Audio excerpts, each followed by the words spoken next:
Dr. Friedman, thank you for that exceptional tour through the chocolate factory, and it would have been a heck of a lot better if, Gary, if you would have got my fingers in the chocolate bowl so much. Now, Dr. Friedman, you're a physicist as well as you've been teaching and researching all your life. What inspired you to create healthy chocolate? Well, Mark, what inspired me to do healthy chocolate was my own situation.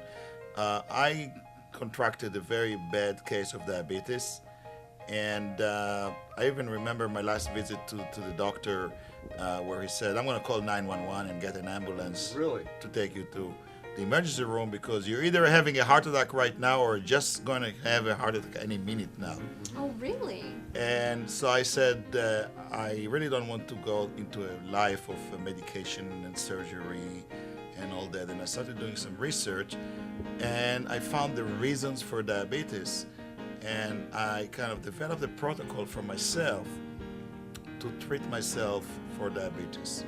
And one of the results of that research was a herbal formula that I've developed, which helps in the case of diabetes. It's not necessarily a cure for diabetes or anything like that, but it kind of helps control the blood sugar level. It makes life easier and make it easier to control your diet. Once I developed this formula, and as I was doing my research, I found out that overweight and diabetes is a much larger problem than I originally thought. Really? Now, the idea behind healthy chocolate originally was to be able to get to children a product that will be good for your teeth and will not cause them to gain weight. I don't know if you know, but in the United States and actually the rest of the American continent, 2/3 of our children are overweight, which I've heard that. which is different than what you see in Europe and other countries. Now, the idea was to provide an herbal formula that will work for children and provide it to them through food, because the best way you want to provide supplements to the body is through food. The food is not used and does not know how to handle capsules or pills or syrups. You really want to provide it through food. Now, if you had children, you would know that when you give child a food that's healthy, the first answer is, I don't want that. So the idea here was to actually give them a food that you know they're not going to say it, I right? see. So we went with sweets, right? So obviously the first challenge is to provide a product that's sweet and that but doesn't have sugar or artificial sweeteners, because artificial sweeteners are also not that good for you, especially not for children. So all these chocolates that the children eat, they all contain sugar, is that right? Yes, your regular chocolate will be between 45 and 55% sugar. Wow. Yeah.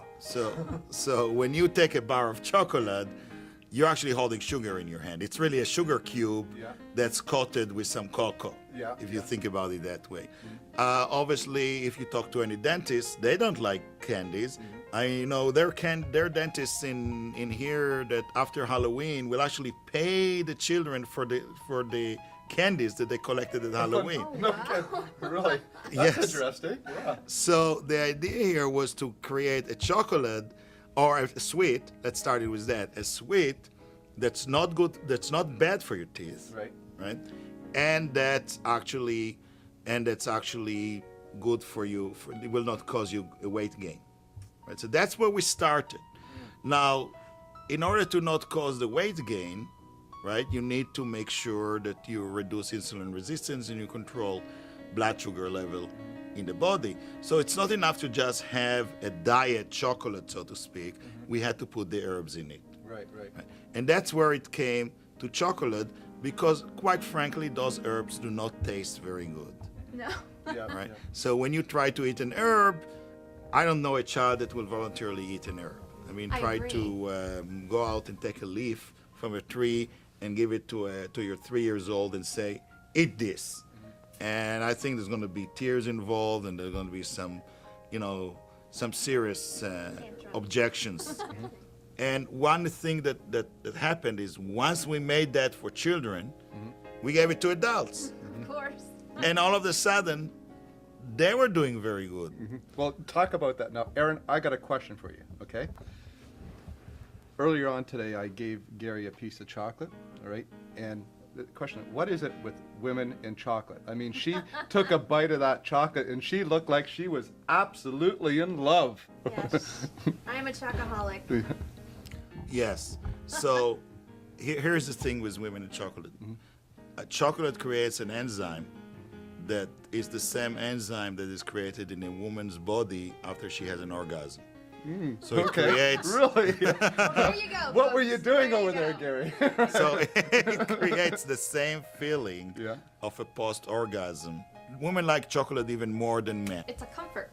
Yeah. It creates comfort. Yeah. Now, what were you saying to me before we came on air? You talked to me about chocolate. Chocolate doesn't cheat on you. Of course, I love chocolate because it doesn't cheat on you, it doesn't talk back, and it's always there. So chocolate's better than sex sometimes. It is. Yeah? Wow. I really think Yeah. it is sometimes. And now he's saying that it is. It makes this enzyme. Right.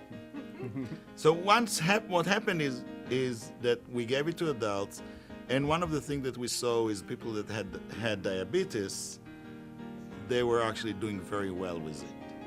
You talked about xylitol before. Right. Xylitol was actually discovered in Finland about close to 100 years ago. What happens is today, there are actually two countries in the world, Finland and South Korea, Yes. where every chewing gum has to have xylitol in it. It's mandated to have xylitol in it because it retards tooth decay bacteria. Oh, I see. Xylitol can be utilized by the body to create energy. The body knows xylitol. It's a natural substance and the body is familiar with it. The body actually makes xylitol Interesting. on its own in small amounts.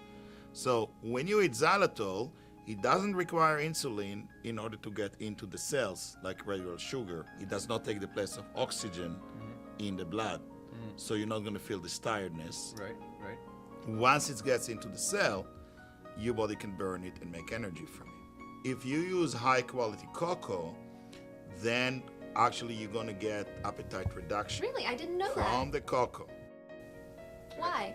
Because cocoa actually has theobroma, which is the active chemical in cocoa, which actually produces dopamine in the brain, which reduces your appetite. But it also has polyphenols, which are very strong antioxidants, which reduce hunger. Right. So, I guess, Aaron, what we're really talking about here really is a whole lifestyle change.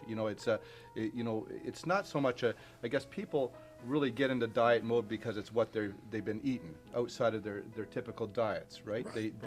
They're not eating healthily, they're not eating naturally or organically and all that. This is one way you can get back in touch with yourself and get back to eating properly. And for you at home, you can take advantage of a new lifestyle, a new way of eating. It's the chocolate that's actually good for you. Take advantage of the special offer that we put together for you. Act now.